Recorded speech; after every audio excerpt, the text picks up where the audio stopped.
တန့်ရှင်းပြီးတော့အရန်လဲစားကောင်းတဲ့တိုရှီလုံနည်းလေးကိုတမီသားစုလုံးအဝပြုတ်လို့စားလို့ရအောင်တင်ပေးလိုက်ပါတယ်ရှင်။စီရာဆန်နှစ်ဘူးကိုအသုံးပြုထားပါတယ်။ပေါ်ဆန်းမွေးတစ်ဘူးကိုထည့်ပါတယ်။ထမင်းစားစွန်းနဲ့မပဲ9စွန်း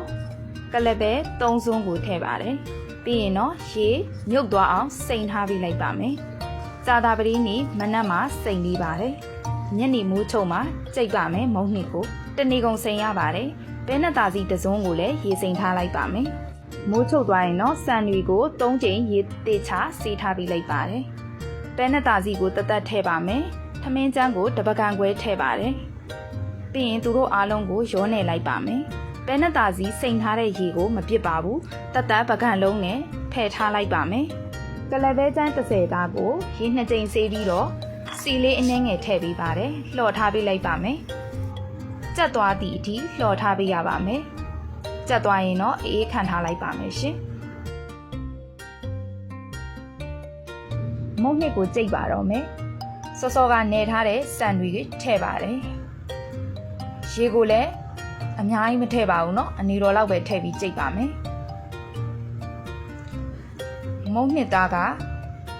နူးညံ့သွားတဲ့အထိကျမကကြိတ်ပေးပါတယ်။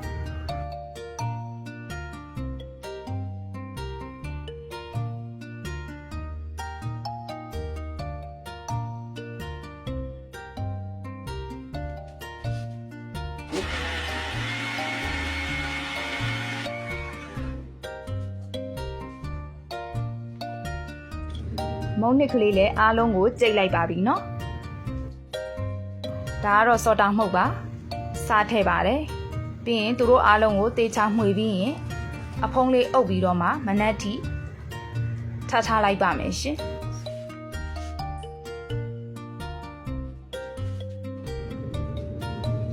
စောစောကလှော်ထားတဲ့ကလေးပဲကိုလည်းရေစိမ်ထားမှာပါရေမျိုးအောင်စိမ်ပြီးတော့စကားလေးနဲ့အုပ်ပြီးထားလိုက်ပါမယ်တညလုံးနှက်ထားတဲ့မုံနှစ်ပါမနက်မိုးလေးမှာပြီးတိုရှီကိုစားလုပ်ပါတော့မယ်ဘဲနဲ့သားစီစိန်ထားတဲ့အရေကိုမုံနှစ်ထဲကိုထည့်ပြီးတော့မှွေပေးပါမယ်ပြီးရင်တော့ကိုလိုတလောက်စလုံးတစ်လုံးနဲ့ကိုလှည့်ထည့်လိုက်ပါမုံနှစ်ကိုရေအနှဲငယ်ထည့်ပေးပါမယ်ကြက်ဥကိုလည်းကြိုပြီးတော့ခလောက်ထားလိုက်ပါတယ်ကျမကကြက်ဥ9လုံးကိုခလောက်ထားလိုက်ပါတယ်ညကစိန်ထားတဲ့ကလေးပဲကိုကျိတ်ဆက်ထဲကိုထည့်ပေးပါတယ်အုံသီးမှုတ်ကိုထည့်ပြီးတော့မှကျိတ်လိုက်ပါမယ်အရန်စားကောက်ပါတယ်နော်အုံသီးမှုတ်နဲ့ပြုတ်လုပ်တာလေပြီးရင်တော့ရေလေးရောပေးပါတယ်စားအရသာမှုတ်စီတက်ပြီးတော့မှသူတို့အားလုံးကိုရောမှွေပေးပါမယ်ရှင်စက်တနီကပြစ်နေရင်ရေတန့်လေးကိုကိုလိုတလောက်မပြစ်မကျဲလေးဖြစ်အောင်ရောပြီးတော့မှမှွေပေးပါစက်တနီလုပ်တဲ့နေရာမှာအုံသီးအမှုတ်မသုံးပဲအုံသီးအစိမ်းကိုအသုံးပြုရင်လည်းရပါတယ်ရှင်ရောပြီးကြိတ်လိုက်ပါနော်အုံသီးအစိမ်းနဲ့လည်းစားကောင်းပါတယ်အုံသီးမှုတ်နဲ့လည်းစားလို့ကောင်းပါတယ်ရှင်တိုရှီကိုစပြီးတော့ပြုလုပ်ပါတော့မယ်ရှင်အရန်ကိုစားကောင်းပါတယ်တမီသားစုလုံးလည်းတန်တန်ရှင်းရှင်းနဲ့တဝကြီးစားရပါတယ်ရှင်ပိတ်ရက်ကလေးတွေမှာလိုက်ပြီးတော့လှုပ်ရှားကြည့်ပါခင်းချက်တာမုတ်လို့တာလေးပထမဦးဆုံးအကြိမ်ပြုလုပ်တဲ့အခါမှာဘယ်သူမှအဆင်မပြေပါဘူးရှင်ကျမကအလွယ်ကူဆုံးနီးလန်းနဲ့ဒီဗီဒီယိုလေးကိုတင်ပေးလိုက်ပါတယ်တန်ရှင်းလက်ဆက်ပြီးတော့မှမိသားစုတွေကောင်းကောင်းမွန်မွန်နဲ့တဝါကြီးစားရအောင်ကျမကစေတနာနဲ့တင်ပေးခြင်းဖြစ်ပါတယ်ဗီဒီယိုလေးကတော့အနည်းငယ်ရှည်ပါမယ်ပြုလုပ်နည်းအစအဆုံးကိုတေချာလေးပြပေးထားပါတယ်ရှင်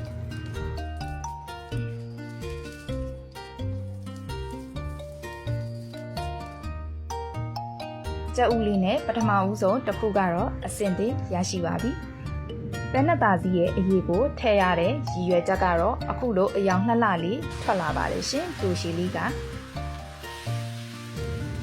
နောက်တစ်ခုကိုပြုလုပ်ပါမယ်။မီးကအရန်လဲပြင်းလို့မရပါဘူး။အရန်လဲနဲလို့မရပါဘူး။မီးအလဲအလတ်နဲ့ပဲတိုရှီကိုပြုလုပ်ပေးပါတယ်။ကျမကအခုလိုမှောက်ပြီးတော့ခဏလောက်ထားပေးလိုက်ပါတယ်အတွင်းသားကိုပါကြက်အောင်ပါရှင်ကြက်ဥမပါဘဲနဲ့ရိုးရိုးတိုရှီလေးလည်းနောက်တစ်ခုရရှိပါပြီနော်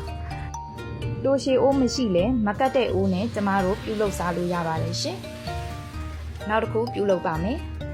ဒီတစ်ခုကလည်းကြက်ဥလေးနဲ့ပြုလုပ်မှာပါ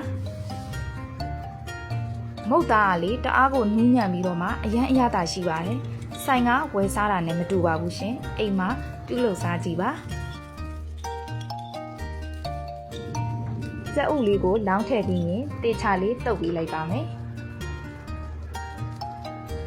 သူ့ကိုခဏကြက်အောင်စောင့်ပြီးမှ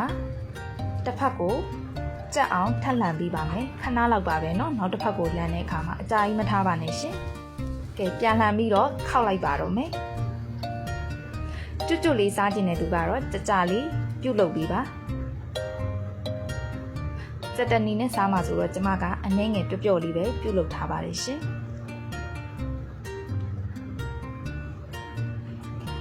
နောက်ဆုံးတစ်ခုပြုတ်လုပ်ပါတော့မယ် like and follow လေးလုပ်ထားနော်ရွယ်ကူမြန်ဆန်ပြီးတော့အရန်လဲစားကောင်းတဲ့ဟင်းချက်နီမုတ်လုံနီးများကိုထပ်မံပြီးတော့မှတင်ပြီးသွားပါမယ်ရှင်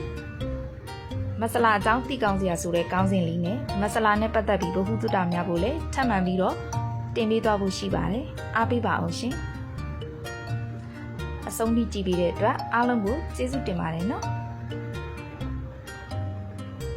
ကဲဒီတစ်ချက်လည်းရရှိပါပြီကျမမနက်စာစားလိုက်ပါအောင်မယ်ရှင်ဒီမှာဂျန်နဲ့မုတ်တွေကိုထပ်လုပ်ပါတော့မယ်ကော်ဖီလေးဖြော်ပါမယ် nuts ပလင်းကိုကျမကဖြော်တောက်ပါတယ်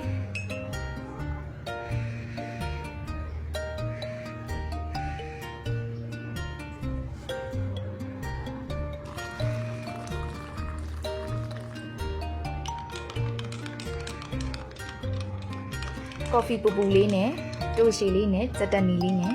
စားလိုက်ပါအောင်မယ်ရှင်သိချင်တာရှိရင် comment မှာမေးခဲ့နိုင်ပါတယ်အားလုံးကိုကျေးဇူးတင်ပါတယ်နော်